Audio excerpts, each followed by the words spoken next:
வணக்கம் நேயர்களே, கடவுளூர் டிவி நேயர்களுக்கு லக்ஷ்மி நாராயணன் அன்பு வணக்கங்கள். இப்போ நம்ம பார்க்கும்போது வார ராசி பலன் 24ஆம் தேதியிலேருந்து 30ஆம் தேதி வரை எப்படி இருக்க போது தான் பார்க்க போகிறோம். எப்போதுமே சொல்கிறதாங்க, லக்னத்தை பாருங்கள். ராசிக்கு பார்ப்பதை விட லக்னத்தை பார்க்க ரொம்ப சூப்பராக இருக்கும். உதாரணமாக ஒரு மகர லக்னம் விருச்சிக ராசினா நீங்கள் விருச்சிக ராசிக்கான பலன்களை பார்க்குறத விட மகர ராசிக்கான பலன்களை பார்க்கும்போது ரொம்ப சூப்பராக இருக்கும். முதல்ல வர்றது பொது பலன்கள். ஸோ அது ஜென்ரலான ஒரு பலன்கள் என்னங்கிறத சொல்லுவோம். அதுக்கப்புறம் பார்த்திங்கன்னா தசாபக்தி பலன்கள். உங்கள் ஜனகால ஜாதகத்தில் உங்களுக்கு என்ன தசாபக்தி அந்தரங்கள் வருதோ அதை நோட் பண்ணி வச்சு அதை மிங்கிள் பண்ணி பாருங்கள், ரொம்ப பர்ஃபெக்டாக இருக்கும். அதுக்கப்புறம் வீடியோட எண்டில் பார்த்திங்கன்னா tip of the week. So இந்த வாட்டி டிப் ஆஃப் த வீக்கில் பிரதோஷத்தை பற்றியும் பௌர்ணமியை பற்றியும் சொல்லியிருக்கோம். ஸோ பௌர்ணமி எப்படி வழிபாடு பண்ணணும், ஏன் அந்த வழிபாடு, இந்த மாதிரி விஷயங்கள்லாம் சொல்லுவோம், மறக்காமல் பாருங்கள். துலாம் ராசி. ஸோ துலாம் ராசிக்கு பார்த்திங்கன்னா உங்களது ராசி அதிபதி சுக்கிரன் 12 நீச்சம். என்றைக்குமே ஒரு 8ஆம் அதிபதி 12 சந்திரனுடைய சாரத்தில் நீச்சமாக இருக்கும். தொழில் ரீதியான விஷயங்கள் ஒரு மனக்கலக்கங்கள், ஒரு ராங் மூவ் பண்ணிட்டோம் அப்படிங்கிற எண்ணங்களால் நைட்டு தூங்காமல் இருக்கிறது.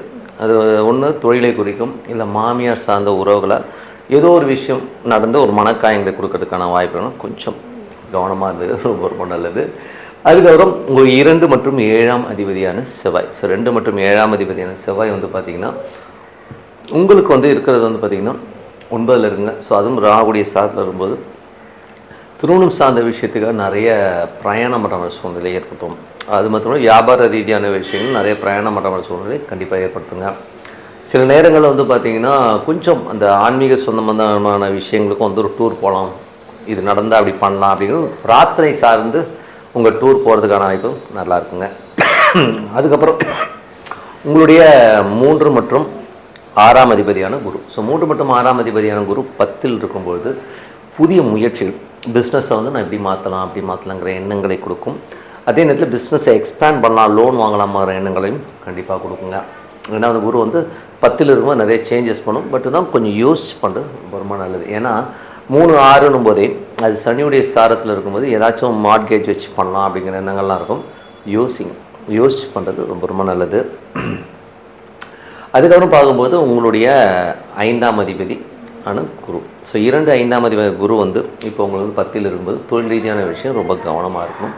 ஏன்னா 10க்கு 8ஆக வரும்பொழுது அது தேவையில்லாத மனக்கலக்கங்களை கொடுக்கறதுக்கான 3, 6நாலே வேலை விஷயங்கள். ஸோ வேலையில் கொஞ்சம் பிரயாணங்கள்லாம் நிறைய நடக்கிறமான விஷயங்களை கண்டிப்பாக கொடுத்துரும்.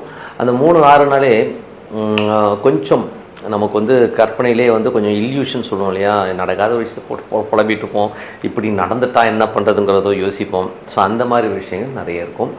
அதெல்லாம் கொஞ்சம் கவனமாக பார்த்துக்குங்க. ஏன்னா நமக்கே தெரியும், அதுக்கப்புறம் கொஞ்ச நாள் கழிச்சு யோசிக்கும்போது இதுக்காகவா நம்ம யோசித்தோம், இதுக்காகவா இவ்வளோ டென்ஷன் ஆனோன்னு யோசிக்கும்போது நமக்கு பைத்தியகாரத்தனமாக இருக்கும். ஸோ அதனால் அதை கொஞ்சம் பார்த்துக்குங்க. 4 மற்றும் 5ஆம் அதிபதியான சனி. ஸோ 4 மற்றும் 5ஆம் அதிபதியான சனி உங்களுக்கு 6ல் நீச்சமாக, அதாவது வக்கரமாக இருக்கும்போது தாயாருடைய பிடிவாதங்கள் அதிகமாக இருக்கும். வேலையில் நல்ல ஏற்றங்கள் இருந்தாலும் அதோடைய ரிசல்ட்ஸ் கொஞ்சம் ஸ்லோவாக போகிற மாதிரி ஃபீலிங் கண்டிப்பாக இருக்கும். குழந்தையோட வளர்ச்சி, குழந்தையோட பேச்சுக்கள் கொஞ்சம் சடார்படார்னு பேசுகிற மாதிரி விஷயங்களை கண்டிப்பாக கொடுக்குங்க. அதுக்கப்புறம் உங்களுக்கு 8ஆம் அதிபதி 12ல் இருக்கும். நான் முன்னே சொல்லும்போது கொஞ்சம் இன்வெஸ்ட்மெண்ட் சம்மந்தமான விஷயங்கள், மாமியார் சார்ந்த உறவுகள்கிட்ட கொஞ்சம் கவனமாக இருக்கிறது ரொம்ப ரொம்ப நல்லது. அதுக்கப்புறம் பார்க்கும்போது உங்களுடைய 9ஆம் அதிபதியான புதன் உங்களுக்கு 11ல் இருக்குது. 11லேயே சூரியனும் நல்ல ஒரு ஆட்சி படத்தோடு இருக்கும்போது, அது கேதுவோடு இருக்கும்போது நல்ல லாபங்கள், பெரிய லாபங்கள்லாம் இருக்குது. வெளிநாட்டிலும் பெரிய லாபங்கள்லாம் வர மாதிரி இருக்கும். பட் இருந்தாலும் அது டக்குன்னு வராமல் ஒரு மன உளைச்சலை கொடுத்துட்டு வர மாதிரி ஃபீலிங் கண்டிப்பாக கொடுக்குங்க.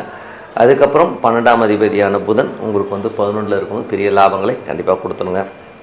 ஸோ இதுவரை பார்த்தது பொது பலன்கள். இப்போ பார்த்து தசாபக்தி பலன்கள். துலா லக்னமாக இருந்து சூரியன் தேசம், சூரியன் 11 சிறப்பான பலன்கள், நல்ல லாபங்களை கொடுக்கறதுக்கான வாய்ப்புகள் நல்லாயிருக்கும். வெளிநாட்டில் இருக்கவங்க, வெளி மாநிலங்களில் இருக்கணும், சிறப்பான பலன்களை கண்டிப்பாக ஏற்படுத்தும். அதுக்கப்புறம் துலா லக்னமாக இருந்து சந்திர தசாபக்தி, அதனால் சந்திரன் தொழில் ரீதியான விஷயங்கள் நல்ல லாபங்களையும் நல்ல ஏற்றங்களையும் கண்டிப்பாக கொடுத்துருங்க.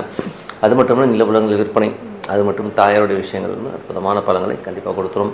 துலா லக்னமாக செவ்வாய் தசாபக்தி. செவ்வாய் பார்த்திங்கன்னா உங்களுக்கு 2, 7ஆம் அதிபதி உங்களுக்கு 9ல் இருக்கும்போது நல்ல ஒரு பிரயாணங்கள், ஆன்மீக சுற்றுலா, ஆன்மீக பயணங்கள், அது மட்டும் நேர்த்திக்கடன், ரொம்ப நாளாக ஒரு நேர்த்திக்கடன் பண்ணணும் அப்படின்னு நினச்சிட்டு இருந்தவங்க அந்த நேர்த்திக்கடன் பண்ணுறதுக்கான வாய்ப்புகளை கண்டிப்பாக கொடுத்துருங்க. அதுக்கப்புறம் திருமணம் சார்ந்த விஷயத்துக்காகவும் நிறைய ட்ராவல் பண்ணுற மாதிரி விஷயங்களை கண்டிப்பாக இருக்கும். துலா லக்னமாக இருந்து குரு தேசாவும், குரு வந்து 3 6ஆம் அதிபதி. உங்களுக்கு 10ல் இருக்கும்போது தொழில் ரீதியான விஷயங்களுக்கு கடன் வாங்கலாமா, வீடை மார்கேஜ் பண்ணலாமா, வீட்டை விற்றுட்டு பணத்தை போட்டு வியாபாரம் பண்ணலாமாங்கிற எண்ணங்கள்லாம் இருக்கும். யோசிங்க. எது பண்ணினாலும் கொஞ்சம் கவனமாக யோசித்து பண்ணுறது நல்லது. ஏன்னா வந்து 6ன்னும்போது அந்த விஷயத்தை கொடுக்கும். அதேமாதிரி உடல் ரீதியான விஷயம், தொண்டை சார்ந்த விஷயங்களையும் சரி, அடிவயிறு சம்மந்தமான விஷயங்கள், இல்லைன்னா கால் சம்மந்தம், இந்த 3 இடத்துல வந்து ஏதாச்சும் ப்ராப்ளம் வரதுக்கான வாய்ப்பு கொஞ்சம் கவனமாக பார்த்துக்கிறது ரொம்ப ரொம்ப நல்லது. அதுக்கப்புறம் உங்களுக்கு வந்து துலா லக்னமாக இருந்து சனி தசாபத்தில், சனி வந்து பார்த்திங்கன்னா 4 5ஆம் அதிபதி 6ல் இருக்கும்போது ஏதாவது லோன் போட்டு வீடு வண்டி வாகனங்கள் வாங்குகிற யோகங்கள் நிறைய பேர்கிட்ட இருக்கும். அதேமாதிரி குழந்தைகளோட பேச்சுக்கள் கொஞ்சம் பிடிவாதமாக இருக்கிற மாதிரி ஃபீலே இருக்கும். வேலையிலையும் பார்த்திங்கன்னா நம்ம எடுத்த வேலையை பார்க்குற இடத்துல வந்து ஒரு அங்கீகாரம், ஒரு பாராட்டுதல் எல்லாமே கொஞ்சம் ஸ்லோவாக வருதோ அப்படிங்கிற எண்ணங்களை கண்டிப்பாக கொடுக்குங்க. துலா லக்னமாக இருந்து புதன் தசாவது, புதன் வந்து பார்த்திங்கன்னா 9 மற்றும் 12ஆம் அதிபதி 11ல் இருக்கும். நல்ல லாபங்கள், பிரயாணங்களாக நல்ல லாபங்கள், வெளிநாடு வெளி மாநிலங்களில் இருக்கிறவங்கள வந்து நல்ல லாபங்கள் வர்றதுக்கான வாய்ப்பு ரொம்ப சூப்பராக இருக்குங்க. துலா லக்னமாக இருந்து கேது தேசம், கேது 11லும் ரொம்ப நாளாக இழுத்துட்டு இருந்த ஒரு லிட்டிகேஷன் கேசஸ்ஸு பிரச்சனைகளை தீர்வு பண்ணுறதுக்கான வாய்ப்புகள் நல்லா இருக்குது. அது வந்து சூரியன் ஆட்சி பலத்தோடு இருக்கும்போது இந்த டைமில் மூவ் பண்ணும்போது அது கிளியர் ஆகிறதுக்கான வாய்ப்புகளை கண்டிப்பாக கொடுத்தோம். துலா லக்னமாக வந்து சுக்கிர தசாபத்தி வந்தவங்கள், சுக்கிரன் வந்து 12ல் நீச்சங்க. ஸோ 12ல் நீச்சம் ஆகும்பொழுது 8ஆம் அதிபதி 12ல் நீச்சமாக இருக்கும்பொழுது ஒரு ராங் மூவ், பிஸ்னஸ் சம்மந்தமான விஷயங்களை ஒரு ராங் மூவ் பண்ணிட்டோம், என்னடா இப்படி பண்ணிட்டோமேனு ஒரு மன வருத்தங்கள், மனக்கலக்கங்கள் வர்றதுக்கான வாய்ப்புகள் இருக்குது. அதே மாதிரி மாமியார் சார்ந்த உறவுகளால் நமக்கு ஒரு மன காயங்கள் வர்றதுக்கான, இப்போ இதனால் என்ன பண்ணுவோம்னா நைட்டெல்லாம் தூங்காமல் உட்காந்து ஐயோ அப்படின்னு புலம்புறதுக்கான வாய்ப்புகள்னால இது வந்து ஆல் இந்த கேம் சொல்லி விட்டு போயிடுங்க. இதெல்லாம் ஒரு வாரம் 10 நாள் சரியாயிடும். அதனால் வந்து தூக்கி போட்டு வேலையை பார்க்க தான் ரொம்ப நல்ல விஷயம். ஸோ மற்றபடி என்னங்க, என்னை பொறுத்தவரை நல்ல ஒரு பிரார்த்தனை, மனதார வந்து இறைவனை வந்து ஒரு அமைதியான இடத்துல வச்சு பிரார்த்தனை பண்ணும்போது கண்டிப்பாக நமக்கு வந்து அடுத்த லெவல் போகிறதுக்கான வாய்ப்பு ரொம்ப நல்லாயிருக்கு. அதுவும் கண்டினியூவாக பண்ணணும். ஒரு பர்டிகுலர் டைம் ஃபிக்ஸ் பண்ணிட்டீங்கன்னா அமைதியான இடத்துல உட்காந்து அந்த பிரார்த்தனை மனம் ஒன்றி நீங்கள் வந்து அவர்கிட்ட சரணாகதி அடையணும். அது எந்த சாமியாகனா இருக்கலாம். அந்த சரணாகதி அடையும் போது கண்டிப்பாக நீங்கள் வந்து அடுத்த லெவல் போகிறதுக்கான வாய்ப்புகள் ரொம்ப அற்புதமாக இருக்குது. Tip of the week. So tip of the வீக்கில் இப்போ நம்ம பார்க்க போகிறது பார்த்திங்கன்னா, ஃபஸ்ட்டு வந்து பிரதோஷம்ங்கிறது வந்து எப்படி வருதுன்னா ஒரு விஷ வேலைன்னு சொல்லுவோம். ஸோ விஷ வேலைன்றது வந்து பார்த்திங்கன்னா நமக்கு இந்த தோஷங்களை போக்குற ஒரு சமயம். இது வந்து 15 நாட்களுக்கு ஒரு முறை வருங்க. ஸோ அந்த மாதிரி கால வேளையில் ஈஸ்வரன் நினைச்சு ஈஸ்வர சன்னிதானத்தில் உட்காந்து பிரார்த்தனை பண்ணும்போது அந்த பர்டிகுலர் ஒரு 20 நிமிடங்கள் இருக்குது. அந்த 20 நிமிடத்துலேருந்து ஒரு அரை மணி நேரத்தில் வந்து உங்கள் தோஷங்கள்லாம் விலகுங்க. ஸோ அதுதான் பிரதோஷம். அது விஷ வேலைன்னு சொல்லுவோம். ஸோ அந்த விஷ வேலையில் வந்து இறைவனை வந்து இது பண்ணும்போது அற்புதமான பலன்கள். நான் ஏற்கனவே சொன்ன மாதிரி என் நண்பர்கள் பல பேர்களுக்கு வந்து இது ஒரு நல்ல விஷயமாக நடந்திருக்கு. எப்படின்னா, ஒருத்தர் வந்து நிறைய நெருக்கடிகள், பண நெருக்கடிகள், கிரெடிட் கார்டில் நிறைய ஸ்வைப் பண்ணி மாட்டிகிட்டு இருந்தவர் இந்த பிரதோஷத்துக்கு போயிட்டு ஃபுல்லாக ரிலீவ் ஆகி வந்தார். அது ஒரு மேஜிக் மாதிரி நடந்தது. ஸோ அந்த மாதிரி ஒரு சூழ்நிலை இருந்தவருக்கு ரொம்ப நல்ல ரிலீஃப் கொடுத்தது. வேலையிலையும் வந்து பார்த்திங்கன்னா ஒரு நல்ல ரிலீஃபானவங்களுமே நிறைய பேர் இருக்காங்க. அதனால் பிரதோஷ வழிபாடு இந்த 4லேருந்து 6, இந்த 4லேருந்து 6ங்கிறது வந்து ஒரு விஷ நேரம்னு தான் சொல்லுவோம். ஸோ அந்த நேரத்தில் இறைவனை பார்க்க, ஸோ சப்போஸ் 4லேருந்து 6 போக முடியலன்னா கூட அட்லீஸ்ட் ஒரு 5:50 அந்த முடிகிற தருவாயிலாச்சும் போயிட்டு இறைவனை வந்து முடிஞ்ச அளவு பிரார்த்தனை பண்ணிக்கிட்டிங்கன்னா அந்த 15 நாட்களுக்கு ஒரு முறை வர அந்த ஒரு பிரார்த்தனை அற்புதமான பலன்களை கொடுக்குங்க. அன்றைக்கி வந்து இறைவனை வந்து சரணடைதல் அற்புதமான விஷயத்தை கொடுக்கும். அதுக்கடுத்து பௌர்ணமிங்கிறது வந்து ஒரு மிராக்கலான ஒரு விஷயங்க.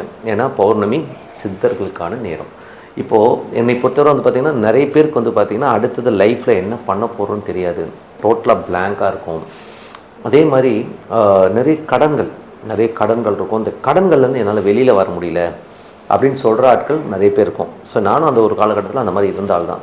ஸோ கடன்லேருந்து எப்படி வரப்போகிறோன்னு தெரியல, நோய்வாய்ப்பட்டு அந்த நோய்க்கு பிடியில் மாட்டிகிட்டு இருக்கவங்க நிறைய பேர் இருப்பாங்க.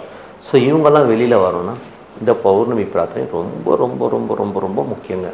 ஸோ அது வந்து ஒரு அற்புதமான விஷயமாக வருங்க. ஸோ அந்த பௌர்ணமி பிரார்த்தனை அப்போ என்ன பண்ணணும் அப்படின்போது, இந்த மாதிரி பிரச்சனை உள்ளவர்கள் வீட்டிலேயே உங்கள் குலதெய்வம் இருந்தால் உங்கள் குலதெய்வத்துக்கு வந்து ஒரு சின்ன டம்ளர், வசதி இருக்கிறவங்க வெள்ளி டம்ளர், சின்ன வெள்ளி டம்ளர் வாங்கி அது தனியாக வச்சு அதில் பால், பழம், சேஃப்ரான் அதாவது குங்குமப்பூ போட்டு குலதெய்வம் அங்கே இருக்கிறதா நினச்சி மனதார வழிபாடு பண்ணுங்கள். குலதெய்வமே நீ என்னோட இருக்க, என் கூட இருக்க, எங்களுக்கு வந்து எங்கள் வீட்டில் இருக்க அப்படிங்கிற ஒரு ஃபீலோட நீங்கள் பிரார்த்தனை பண்ணும்போது அது வந்து ஒரு அற்புதமான ஒரு மேஜிக் ஏற்படும். அது மட்டும் இல்லாமல் உங்கள் குலதெய்வத்துக்கு அடுத்தபடியாக நீங்கள் வழிபடும் ஒரு மகான் இருப்பார். ஸோ உங்கள் குடும்பத்திலே பார்த்தீங்கன்னா நிறைய பேர் வீட்டில் வந்து சங்கராச்சாரியரை வழிபாடு பண்ணுறவங்க இருப்பாங்க, கல்கி, ஏகப்பட்ட பாபாஜி, நிறைய சித்த புருஷர், வள்ளலார் போன்ற நிறைய பேரை வந்து நம்ம வழிபாடு பண்ணுறவங்க குடும்ப ரீதியாகவே எங்கள் அப்பா தாத்தா எல்லாருமே வழியாக இந்த மகானை வழிபட்டு வந்தோம். அவங்களையும் நினச்சி அவங்களும் அங்கே இருக்கிறதா நினச்சி வழிபாடு பண்ணுங்கள். ஒரு 2 வாழைப்பழம் வச்சு அது பிரார்த்தனை பண்ணி அந்த பால், பழம், குங்குமப்பூ போட்டு அவங்களுக்கு சொல்லிவிட்டு அது பிரசாதமாக சாப்பிடும்போது அந்த தெய்வம் நம்ம வீட்டில் இருக்குது. அது வந்து இருக்கிற நம்மளுக்கு ஒரு நல்ல வைப்பு, ஒரு நல்ல ஒரு சந்தோஷத்தையும் குதூகலத்தையும் வந்து ஒரு ரீசார்ஜ் பண்ணி கொடுக்குதுங்கிறது தான் உண்மையான விஷயம். அது வந்து கண்டிப்பாக எல்லாருமே பண்ணணும். அது மட்டும் இல்லாமல் அன்றைக்கி வந்து ஈவினிங் வந்து பார்த்திங்கன்னா சித்தர் சமாதிகள், யாரார் ஜாதகத்தில் வந்து கடன் பிரச்சனைகள், நோய் நொடிகளோட நிறைய கஷ்டத்தோடு இருக்காங்களோ, அது மட்டும் இல்லை பிறந்ததுலேருந்து கஷ்டம் அப்படி இருக்கிறவங்களும் சரி, குரு கேது இந்த காம்பினேஷன் உங்கள் ஜாதகத்தில் இருந்ததுன்னா குழந்தைகளால் மன வருத்தம், எனக்கு குழந்தை இல்லை அப்படின்னு கஷ்டப்படுறவங்களும் கண்டிப்பாக பௌர்ணமி அன்னைக்கு நீங்கள் வந்து சித்தர் உங்கள் வீட்டு பக்கத்தில் இருக்க சித்தர் சமாதிகளுக்கு போய் மனதார வழிபாடு பண்ணுங்கள். அப்போ பார்த்தீங்கன்னா ஒரு மேஜிக் நடக்கும் பாருங்கள். ஒரு கண்டினியூவாக ஒரு 3 பௌர்ணமி நீங்கள் வந்து வழிபாடு பண்ணும்போது வாழ்க்கையில் உங்களுக்கு வழிகாட்ட ஒருத்தர் வருவார். அற்புதமான விஷயங்கள் நடக்குங்க. என்னைக்கு வந்து இது தெரிஞ்ச ஒரு 100கணக்கான பேர் இந்த பௌர்ணமி வழிபாட்டில் அற்புதமான இதுக்கு வந்து நான் சில பேர் சொல்கிறாங்க திருச்செந்தூர் போங்க, அங்கே போய் பிச்சை எடுங்க, அப்புறம் திருச்செந்தூரில் அவ்வளோ ரஷ்ஷுக்கு நடக்கும், அப்படிலாம் வேணுங்க. வீட்டு பக்கத்தில் ஒரு சித்தர் சமாதிக்கும், அங்கே போனால் போதும். நம்மளை வருத்திக்கிட்டு சாமியை கும்பிடணும்னு நமக்கு அவசியம் கிடையாது. நமக்கு சாமி பக்கத்தில் வச்சுக்கிறது தான் புத்திசாலித்தனம், ஓகேங்களா? ஸோ அதனால் வந்து இறைவன் எங்கே இருந்தாலும் கூப்பிட்டா வருவார். ஸோ அதனால் பக்கத்தில் வச்சுக்கோங்க. ஏன் அந்த கோயிலுக்கு போகிறோன்னா அந்த வழியாக அங்கே பூஜை புனஸ்காரங்கள் கரெக்டாக பண்ணுற இடமா இருந்ததுன்னா அங்கே ஒரு நல்ல வைப்ரேஷன்ஸ் இருக்கும், நீங்கள் அதை வந்து ஃபீல் பண்ண முடியும். அதனால தான் சொல்கிறாங்க. ஸோ அதனால் சித்தர் சமாதிகளுக்கு போங்க, அங்கே ஒரு அரை மணி நேரம் ஸ்பெண்ட் பண்ணுங்கள். ஏன்னா மாதத்துக்கு ஒரு நாள் குருக்கேது அந்த பௌர்ணமி அன்னைக்கு சித்தர் சமாதிகள் போய் வழிபாடு பண்ணும்போது தமிழ்நாட்டில் எல்லா இடங்களிலும் சித்தர் சமாதிகள் இருக்குது, அங்கே போய் வழிபாடு பண்ணுங்கள். அற்புதமான பலன்கள். இந்த குருக்கேதுங்கிறது வந்து பார்த்திங்கன்னா வழியாக வரும், வம்சா வழியாகவே வரும். ஸோ அவங்களுக்குலாம் அதுலேருந்து விடுபட்டு நல்ல ஒரு வாழ்க்கை, நல்ல ஒரு விஷயங்கள்லாம் கண்டிப்பாக கிடைக்கும். மறக்காமல் இதை மிஸ் பண்ணாமல் பண்ணுங்கள். ஸோ வந்து பௌர்ணமி வந்து பார்த்திங்கன்னா உங்களுக்கு வந்து 26ஆம் தேதி சாயங்காலம், 27ஆம் தேதியும் இருக்குது. ஸோ உங்களுக்கு கரெக்டான டைம் பார்த்து நீங்கள் போய் வழிபாடு பண்ணும்போது அற்புதமான பலன்கள் உங்களை தேடி வரும். மறக்காமல் பண்ணுங்கள் சொல்லிட்டு உங்களிடம் விடைபெறுவது உங்கள் லக்ஷ்மி நாராயண். நன்றி, வணக்கம். கடவுள் அருள் டிவியை பார்த்தமைக்க நன்றிகள். மேலும் இது போன்ற தகவல்களை தெரிந்து கொள்ள கடவுள் அருள் டிவியை சப்ஸ்கிரைப் செய்யுங்கள். மறக்காமல் பெல் ஐக்கானை கிளிக் செய்யுங்கள்.